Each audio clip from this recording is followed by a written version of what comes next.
If you'd like to get a coffee, might be a good time right now. We're going to read some scripture and pray again, and then we're going to start our message. We're in the New Testament today, in the book of Luke. So if you have a Bible, you can turn there. The first four books of the New Testament, Matthew, Mark, Luke, and John, are stories about the life of Jesus. And Dr. Luke writes this story that we might know what happened. He researched it very well. He talked to lots of people, and then by the inspiration of God, he wrote this down for us that we might know what happened. And so we're in Luke chapter 5 today. Lucas capítulo 5, versículo 1 adelante. We're going to be in Luke chapter 5, beginning at verse 1. If you'd like to read along with me. Personally, I have to tell you, church, I love when we read scripture aloud in public. What a great thing we get to do here on the beach today. So if you can follow along, great, or not, just listen. From Luke chapter 5. One day, as Jesus was standing by the lake of Gennesaret, the people were crowding around him and listening to the word of God. He saw at the water's edge 2 boats left there by the fishermen who were washing their nets. He got into one of the boats, the one belonging to Simon, and asked him to put out a little from shore.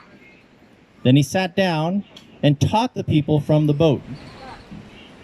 When he had finished speaking, he said to Simon, "Put out into deep water and let the nets for a catch." Simon answered, "Master, we worked hard all night and haven't caught anything. But because you say so, I will let down the nets." And when they'd done so, they caught such a large number of fish that their nets began to break. So they signaled their partners in the other boat to come and help them. And they came, and they filled both boats so full they began to sink. When Simon Peter saw this, he fell at Jesus' knees and said, "Go away from me, Lord. I am a sinful man." For he and all his companions were astonished at the catch of fish they had just taken.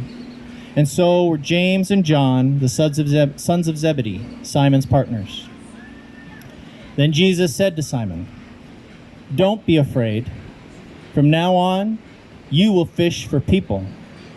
So they pulled their boats up on shore, left everything, and followed him. Let's pray. Heavenly Father, thank you for preserving this scripture. Thank you for having it written down for us that we might know what happened 2,000 years ago. And so please teach us from it today. God, I pray that the Holy Spirit would come and soften our hearts and open our minds that we might receive your message today. Holy Spirit, comfort us, console us, lift us up, convict us as we need to know your message personally today. So I pray, God, that each of us would think about what we need to receive from you today, God, and how you might touch us through these words. And I pray, God, that we would walk away changed by them because your word is powerful. Please bless this message. Bless Diego and his words as he brings this message. In Jesus' name, amen. All right, I'm going to invite Diego up to share with us from this scripture today, and I'm going to translate.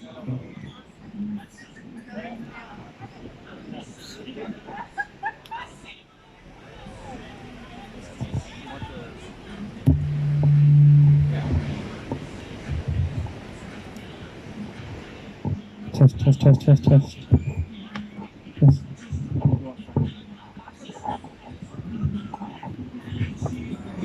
Buenos días. Good morning. ¿Cómo están? How is everybody?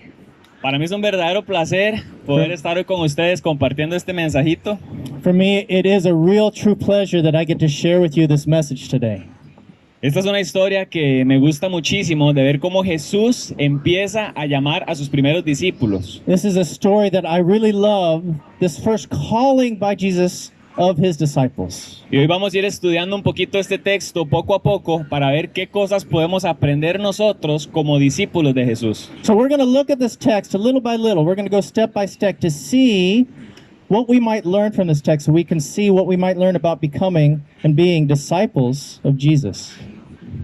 Cuando empieza la historia dice que cierto día, mientras Jesús predicaba en la orilla del mar de Galilea, grandes multitudes se abalanzaban sobre él para escuchar la palabra. It says here at the beginning of this chapter that one day Jesus is teaching by the lake and the people were crowding around him and listening to the word of God. Es interesante ver cómo la popularidad de Jesús empieza a volverse muy grande. It's interesting to see here that the popularity of Jesus had begun to grow. People were coming to listen to him. Y dice que hay multitudes que se abalanzaban, o sea, se le tiraban encima porque querían escuchar de la palabra de Dios. And it says here that there were multitudes of people. The people were so many, they were crowding around almost on top of each other in order to listen to his words. Y vemos acá un ejemplo de cómo estas multitudes tenían hambre y tenían una necesidad de algo que Jesús podía proveer. And it's great to see these people had a hunger. They had a desire to hear the words of Jesus, which is what brought them there. Unos versículos atrás, al final del capítulo 4, Jesús hizo unos milagros de sanar a muchas personas. Entonces la gente ya estaba viendo de lo que Jesús era capaz. And so, just in the chapter before this, Jesus had completed some healings. And so many of these people were coming to see these kind of miracles from Jesus. Dice después en el versículo 2 que conforme Jesús caminaba con las multitudes, notó 2 barcas vacías en la orilla porque los pescadores las habían dejado mientras lavaban sus redes.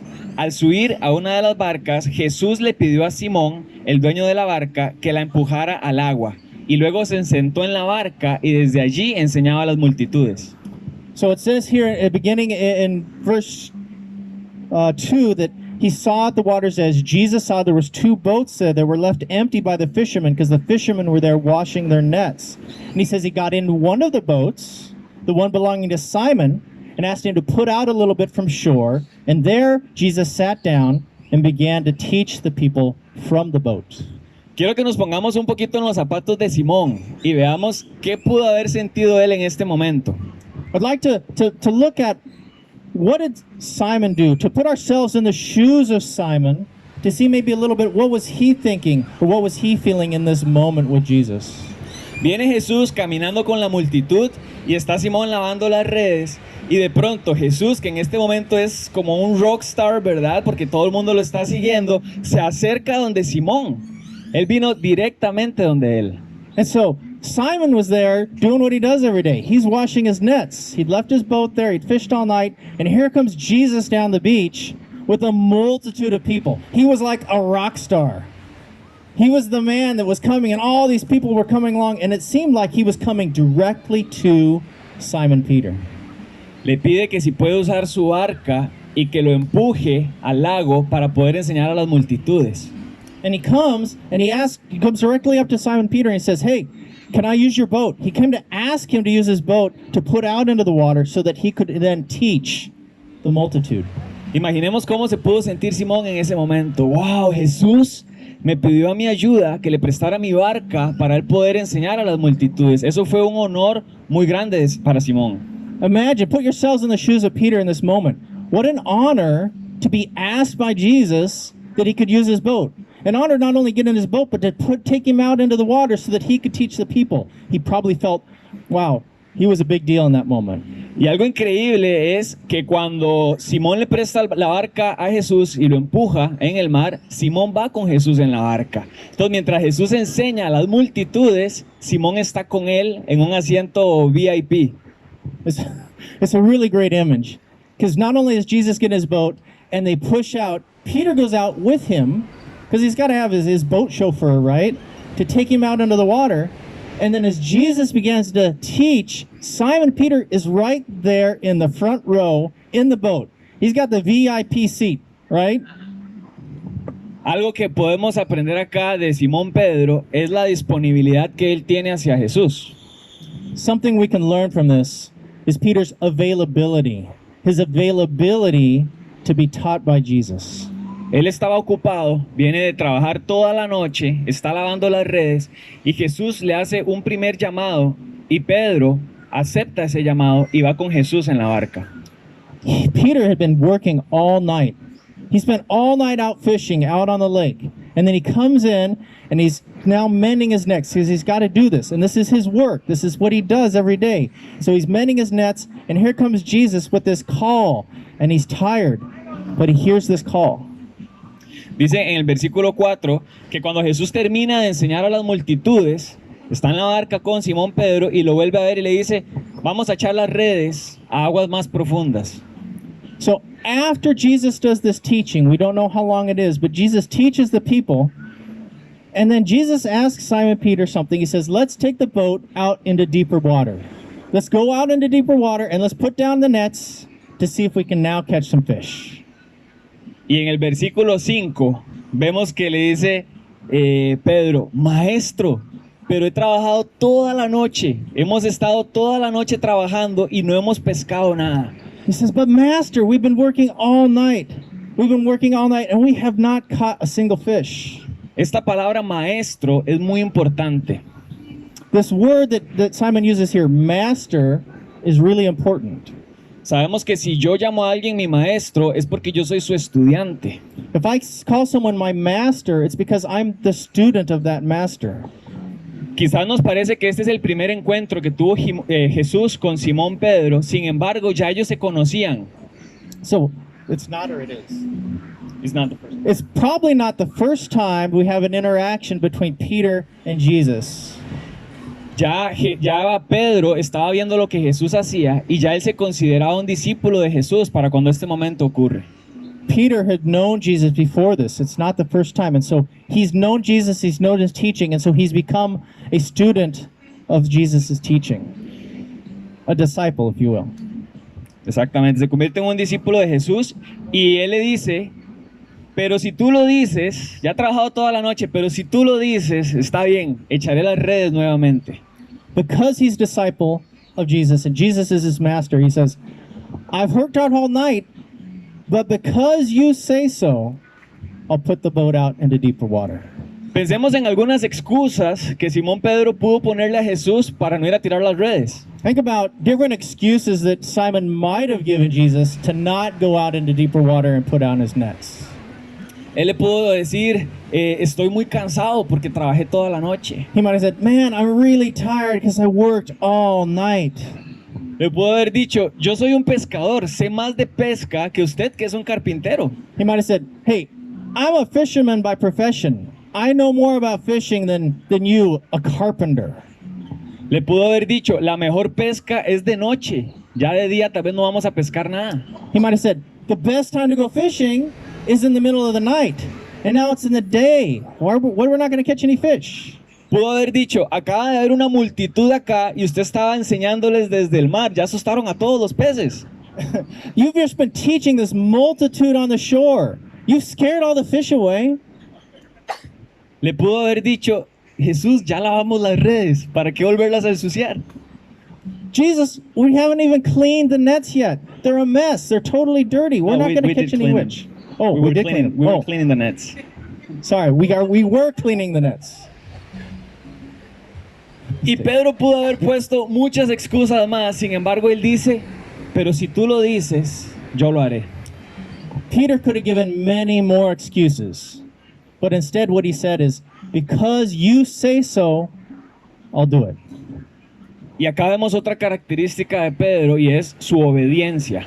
So here we see another characteristic of Simon Peter, his obedience. En los versículos 6 y 7 vemos que cuando tiran las redes eran tantos los peces que atraparon que tuvo que venir la otra barca a ayudarles y casi que las dos barcas se hundían. We see here in this next verse that when they put down the nets, they catch such a great number of fish that they have to invite the other boat over, and it almost sinks both boats. Jesús provee una pesca milagrosa para ellos. Jesus provided a catch of fish that was a miracle for both boats. Pedro no creyó en las circunstancias de lo que estaba pasando, de todas las razones del por qué no podían pescar nada, sino él creyó en Jesús. Peter didn't think about his excuses, didn't think about the miracle. He thought it was because of Jesus. It was because of Jesus that this miracle occurred. Él creyó en Jesús y él sabía, si mi maestro me está diciendo que haga esto, lo voy a hacer. He believed in Jesus, and that's why this miracle occurred. Cuando nosotros caminamos en obediencia a Jesús, Jesús nos recompensa. When we walk in obedience to Jesus, He then rewards us. En el versículo 8 vemos que cuando Pedro se dio cuenta de lo que había pasado y él reconoció realmente quién era Jesús, dice que cayó de rodillas delante de él y le dijo: Señor, por favor, aléjate de mí, soy demasiado pecador para estar cerca de ti.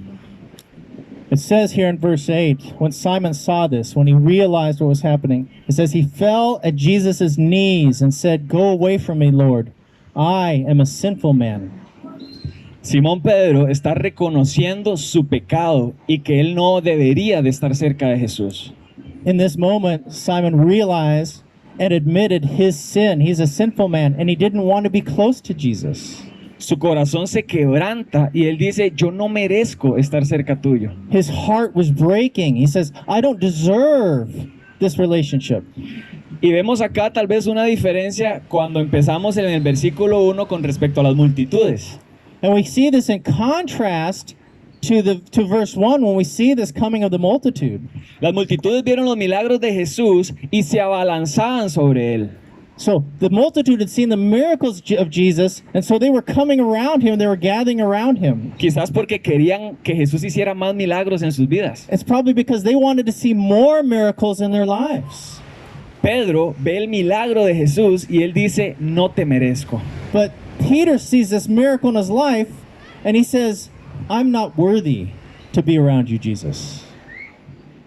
La confesión en este momento de Pedro de que él es pecador es muy importante para Jesús. This confession of Peter is really important, to see this confession of Peter to Jesus.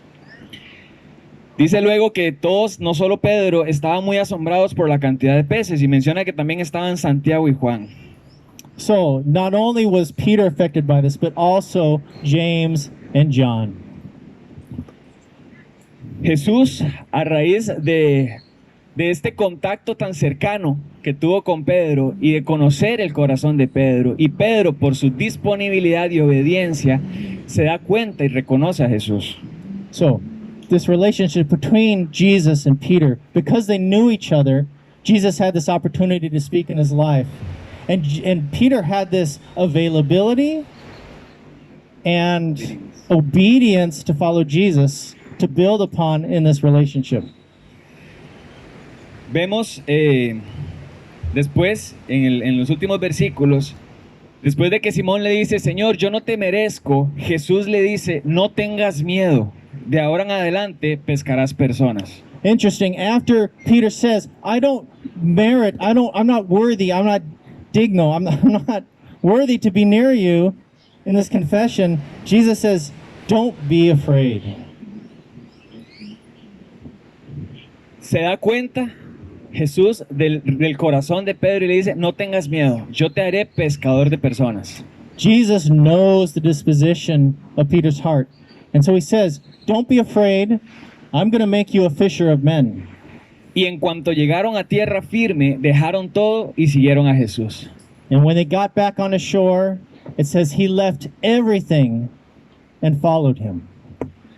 Jesús le hace un llamado a Pedro y le dice: no tengas miedo, yo quiero hacerte pescador de personas. So Jesus said to him, don't have any fear, be not afraid, I'm going to make you a fisher of men. Y Pedro apenas llega a la costa, deja todo y sigue a Jesús. And Peter, when he got to the shore, he left everything to follow Jesus. ¿Cuántas veces Jesús nos llama a algo y por miedo o dudas de que tal vez no somos capaces de hacerlo, no lo hacemos? How many times have we received a call of Jesus in our lives, but for fear or doubt, we don't put everything aside to follow him. Jesús nos está llamando, Jesús nos llama a algo y hoy nos dice en esta mañana, no tengas miedo. Jesus is calling us to something. He's calling us and he's telling us, don't be afraid. Tal vez Pedro tenía muchas dudas, él decía, yo no puedo, yo no soy digno, no soy capaz. Probably Peter's thinking to himself, look, I can't do this. I have fear, I have doubts. I'm not able, I'm not built for this. Pero por su obediencia, él dice, voy a aceptar el llamado que me hace Jesús. But in his obedience to the Master, obedience to Jesus, he says, I'm going to accept this call in my life. ¿A qué nos está llamando Jesús hoy? We are being called by Jesus today. To what are we? Okay, the question then, to what are we being called to today? ¿A qué me está retando Jesús? Ask yourself, what is Jesus challenging you to do today? Me gustaría que durante el resto del día y esta semana podamos realmente pensar en esto. ¿Cuál es el llamado de Jesús que Él me está haciendo? Maybe we can be thinking about this week. What is Jesus calling me to? What is he challenging me to do? Y está bien que tengamos dudas, está bien que tengamos miedo, está bien que no nos creamos capaces. It's okay to think we have doubts. It's okay to be afraid. It's okay to think we're not able to do it. Está bien que pensemos que no conocemos suficiente de la Biblia, que no sabemos qué decir, que no sabemos con quién compartir. It's okay to say, I don't know enough of the Bible. I don't know with whom I'm supposed to talk to or what I'm supposed to say. Pero Jesús nos dice hoy, no tengas miedo, de ahora en adelante pescarás personas. But Jesus is saying to us, don't be afraid. I will make you fishers of men. Quiero que veamos este ejemplo de obediencia de Pedro. It's great that we can see this example of obedience of Peter. Y que podamos orar por más obediencia hacia Jesús en nuestras vidas. And we can pray to be in the same way obedient to Jesus in our lives. Oramos. Let's pray. Gracias, Señor Jesús, por darnos este mensaje en esta mañana. Thank you, Jesus, for giving us this message here this morning. Gracias porque tú nos llamas cada día, Señor, a seguirte. Thank you, Jesus, that you call us every day to follow you. Te pedimos, Señor Jesús, para que nos quites cualquier miedo y cualquier duda que tengamos. That you call us, God, Jesus, to put aside whatever fear, whatever doubt we may have. Que podamos fijar nuestra mirada en ti y seguirte, Señor. That we can fix our eyes upon Jesus. We can fix our eyes upon you to follow you. Ayúdanos a ser obedientes y tener disponibilidad para ti, Padre. Help us to be obedient and to make ourselves available to you. En el nombre de Jesús. In the name of Jesus. Amén. Amen.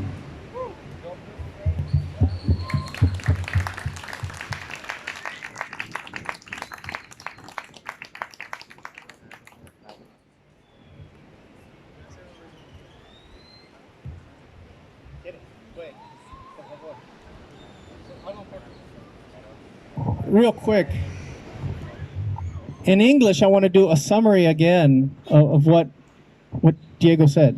Chris va a hacer un resumen de lo que acabamos de ver. That Peter made himself available to Jesus. Pedro se hizo disponible a Jesús. That he was obedient to Jesus. Estaba siendo obediente a Jesús. And he overcame his fear in order to follow Jesus. Y pudo enfrentar sus miedos para poder seguir a Jesús. And I really appreciate personally this challenge. Y aprecio personalmente este reto. To pray about our call of Jesus in our lives. De poder orar acerca del llamado de Jesús a nuestras vidas. What is Jesus calling us to? ¿A qué nos está llamando Jesús? What is he challenging us to do? ¿A qué nos está retando Jesús? And despite our fears or our doubts, sin importar nuestro miedo o dudas, that we can walk in our availability and our obedience. De que podamos caminar en nuestra disponibilidad y obediencia. And be that fisher of men like Peter. Y poder ser pescadores de personas como Pedro. Thank you again, Diego. Mucho gusto.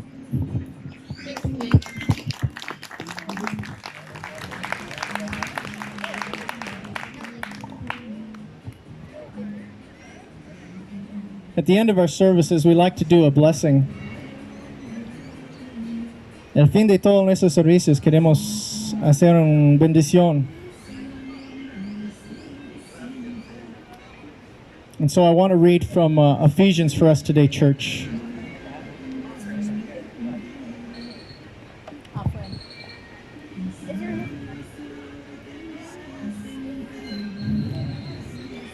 This is from Ephesians chapter 6. So, if you have something going on in your life, lift this up to the Lord and receive this blessing here today. If you'd like to stand and receive it, that's great. Para recibir esa bendición hoy en día, si quiere poner pie, si puede, si no, está bien.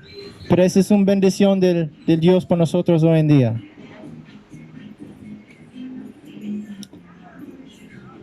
Finally, be strong in the Lord and in his mighty power.